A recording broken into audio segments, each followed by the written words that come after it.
Warangal police commissionerate లో ఈ సంవత్సరం 2023 లో లాస్ట్ ఇయర్ నుంచి 7.71% ఓవరాల్ క్రైమ్ పెరిగింది. అది చాలా న్యాచురల్ ఉంది. ఎందుకు మనం ఫ్రీగా రిజిస్ట్రేషన్ చేస్తున్నాము, ప్రజలకు కూడా బాగా అవగాహన వచ్చింది ఏ విధంగా చట్టం వాళ్ళకి ఉన్న రైట్స్ కి వాడుకోవాలి. సో ఈ 7.71% ఈ మేజర్ మనకు ముఖ్యమైన విషయం ఉంది, రేప్ అండ్ పోక్సో కేసెస్ ఈ 36% పెరిగింది. అది చాలా ఇంపార్టెంట్ విషయం. మనం భవిష్యత్తులో ఎప్పుడు కూడా ప్లాన్ చేసిన ఈ రేప్ పోక్సో కేసెస్ గురించి మనం స్పెషల్ అటెన్షన్ ఇస్తాము.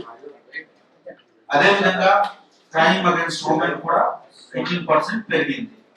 కొన్ని కేసెస్ ఫ్యామిలీ డిస్ప్యూట్స్ లో కూడా వస్తుంది, కొన్ని కేసెస్ అంటే సంబంధం లేకుండా వాళ్ళతో కూడా ఈ కేసెస్ ఉండొచ్చు. బట్ ఉమెన్ మనకు ఫోకస్ ఉంటుంది. క్రైమ్ అగైన్స్ ఉమెన్ వాళ్ళకి ఎట్లా శాంతి భద్రత పరిరక్షణ చేయాలి, ఇది నెక్స్ట్ ఇయర్ మనకు చాలా ఇంపార్టెంట్ ఉద్దేశం ఉంటుంది. అదే విధంగా మీ అందరికీ తెలిసి ఉంది, లాస్ట్ ఈ సంవత్సరంలో ఎలక్షన్ ఎన్నికలు జరిగింది. సో ఎలక్షన్ లో మనము దాదాపు 12 crore మొత్తం వాల్యూకి liquor, ganja, cash, valuable metals seize సీజ్ చేయడం జరిగింది. 270 కేసెస్ బుక్ చేయడం జరిగింది. ఈ ప్రాసెస్ లో క్రైమ్ అగైన్స్ ఉమెన్ తో సహా ప్రాపర్టీ ఇది రోడ్ యాక్సిడెంట్ కొంచెం మనకు అటెన్షన్ అవసరం ఉంది, ఇది కూడా కొంచెం పెరిగింది. అంటే ఈ సంవత్సరంలో 18 మెంబర్స్ కి పీడీ యాక్ట్ కింద జైల్ ప్రివెంటివ్ డిటెన్షన్ ద్వారా జైలు పంపడం జరిగింది. ఈ పీడీ యాక్ట్ లో 5 మెంబర్స్ ఈ గాంజాయిలో ఇన్వాల్వ్మెంట్ ఉంటే వాళ్ళకి జైలు పంపడం జరిగింది. ఇది మాకు చాలా ఇంపార్టెంట్. ఇప్పుడు ఉన్న కొత్త ప్రభుత్వం ద్వారా పోలీస్ విభాగ్ కి చాలా క్లియర్ ఇన్స్ట్రక్షన్ ఇవ్వడం జరిగింది. ఎట్టి పరిస్థితుల్లో డ్రగ్స్, నార్కోటిక్స్ అన్ని ఉక్కు పాదం ఉండాలి వాళ్ళ మీద. మనము కూడా ఇది ప్లాన్ చేసి ఇంతకు ముందు కూడా ఇక్కడ జరుగుతా ఉంది. ఎలక్షన్ టైంలో కూడా చాలా సీజ్ చేయడం జరిగింది గాంజా, అదర్ నార్కోటిక్ సబ్స్టెన్స్. అదే విధంగా భవిష్యత్తులో కూడా మనం ఎక్కువ పగడబందీతో ఇది గాంజాయి మీద, తర్వాత అన్ని బ్యాన్ నార్కోటిక్ సబ్స్టెన్స్ మీద దాడి చేస్తాము. వాళ్ళకి ఎవరు ట్రాన్స్పోర్ట్ చేసినా, ఎవరు కన్జ్యూమ్ చేసినా, ఎవరు అమ్మినా అందరి మీద కేసు అవుతుంది. వాళ్ళకి కఠినతం సెక్షన్ మనం పెడతాము. ఎన్ఫోర్స్మెంట్ వర్క్ లో మనకు మేజర్ ఫోకస్ ఇప్పుడు డ్రగ్స్ మీద ఉంటుంది. అదే విధంగా కొంత మంచి పని కూడా జరిగింది. యాంటీ హ్యూమన్ ట్రాఫికింగ్ మీ అందరికీ తెలిసి ఉంది. చాలా మంది మిస్ అయిపోతారు, కొంతమంది విడింగ్ తో బయట పోతే అక్కడ మిస్ అయిపోతారు, కొంతమందికి ఆర్గనైజ్డ్ గ్యాంగ్ ద్వారా ట్రాఫికింగ్ జరుగుతూ ఉంది. వరంగల్ పోలీస్ ద్వారా లాస్ట్ ఇయర్ ఈ సంవత్సరం 1167 కేసెస్ రిజిస్టర్ చేయడం జరిగింది. ఈ కేసెస్ లో 1052 అంటే ఆల్మోస్ట్ 90% కేసెస్ లో యాంటీ హ్యూమన్ ట్రాఫికింగ్ కేసెస్ మనం రిజిస్టర్ చేసినా, మనం డిటెక్ట్ చేసాము. అది చాలా పెద్ద విషయం, మనకు చాలా హర్షమైన విషయం.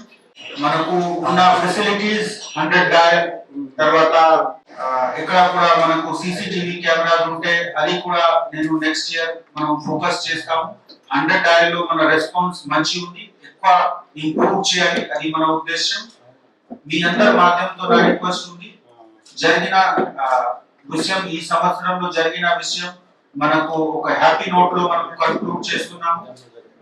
నెక్స్ట్ ఇయర్ గురించి కొంత ఇంపార్టెంట్ విషయం మనము హైలైట్ చేసాము. మీ అందరికి ఇంపార్టెంట్ ఉంది, నార్కోటిక్ సబ్స్టాన్స్ మీద ఉక్కుపాదం, క్రైమ్ అగైన్స్ ఉమెన్ తగ్గించాలి. మనము ఆర్గనైజేషన్ డైరెక్షన్ లో పోతున్నాము. ఆర్గనైజేషన్ జరుగుతా ఉంది ఇప్పుడు వరంగల్లో కూడా. సో ఆర్గనైజేషన్ ఎక్కడ కూడా జరిగినా సైబర్ క్రైమ్ పెరుగుతా ఉంది. మనకు కొత్త సైబర్ క్రైమ్ యూనిట్స్ అన్ని హైదరాబాద్ లో పెట్టడం జరిగింది. వాళ్ళతో కోఆర్డినేట్ చేసి మనము సైబర్ ఫ్రాడ్స్ లో ఎవరికి నష్టం అయితే వాళ్ళకి పరిరక్షణ కోసం కూడా ట్రై చేస్తాము, ఇంప్రూవ్ చేస్తాము మా పర్ఫార్మెన్స్ సైబర్ క్రైమ్ డిటెక్షన్ లో కూడా. అదే విధంగా పబ్లిక్ ఫ్రెండ్లీ ఉండడానికి మనకు ఉద్దేశం ఉంది. ఇప్పుడు రేపు ఎల్లుండి నుంచి ప్రజా పరిపాలన స్టార్ట్ అవుతుంది. సో ఇక్కడ కూడా ఈ విధంగా పబ్లిక్ గ్యాదరింగ్ అయితే మనము మంచిగా ముందు ప్లాన్ చేసి ఎవరికి ఏం ఇబ్బంది లేకుండా ఆర్గనైజ్ చేస్తాము. అదే విధంగా పబ్లిక్ తో కూడా మా రిక్వెస్ట్ ఉంది, ఎప్పుడు కూడా మీరు ఒక గ్యాదరింగ్ లో పోతే దయచేసి మీరు కొన్ని ప్రొటెక్షన్స్ ప్రివెన్షన్స్ తప్పకుండా తీసుకోవాలి. మీరు తెలిసిన మనిషితో సహా వెళ్ళాలి. అంటే తెలిసినా లేకుండా మనిషి మీద నమ్మకం పెట్టకండి. మీ ప్రాపర్టీస్, మీ వాల్యుబుల్ ప్రాపర్టీస్ మీరు జాగ్రత్తగా చూసుకోండి. మేము కూడా సీసీటీవీ కెమెరాస్ పెట్టి అన్ని చోట్ల ప్రాపర్టీ ఆఫెన్సెస్ తగ్గించుకోవడానికి ట్రై చేస్తున్నాము. మీరు కూడా జాగ్రత్తగా అది ప్రొటెక్షన్ మీద ఫోకస్ చేస్తే ఎప్పుడు కూడా నమ్మకం, అంటే మనిషి వచ్చి మేము మీకు అది ఇస్తాము ఇది ఇస్తాము ఎట్లా ఉన్న విషయంలో నమ్మకం పెట్టకండి. ఎందుకు వాళ్ళు అందరూ ఇది మీకు మోసం చేసుకోవడానికి కొంతమంది ఈ ప్రాక్టీస్ చేస్తారు. సో జాగ్రత్తగా ఉండాలి. మేము మీ అందరికీ రిక్వెస్ట్ చేస్తున్నాము, పోలీస్ ఎప్పుడు కూడా పబ్లిక్ కోసం సిద్ధంగా ఉంటారు. మీ రెస్ట్ లో కూడా ఏ విషయం వచ్చినా త్వరగా నా దగ్గర తీసుకురండి. మా సిబ్బంది, మా ఆఫీసర్స్, ఫెలో ఆఫీసర్స్ అందరు ఇక్కడ ఉన్నారు. వాళ్ళు అందరు రెగ్యులర్ గా పోలీస్ స్టేషన్స్ విజిట్ చేస్తున్నారు. ఎస్హెచ్ఓస్ రెగ్యులర్ గా ఫీల్డ్ లో తిరుగుతున్నారు. ఇక్కడ కూడా మీకు ఏం విషయం ఉంటే మా దగ్గర రండి. మేము చట్టం పరంగా మీకు తప్పకుండా సహాయం చేస్తాం.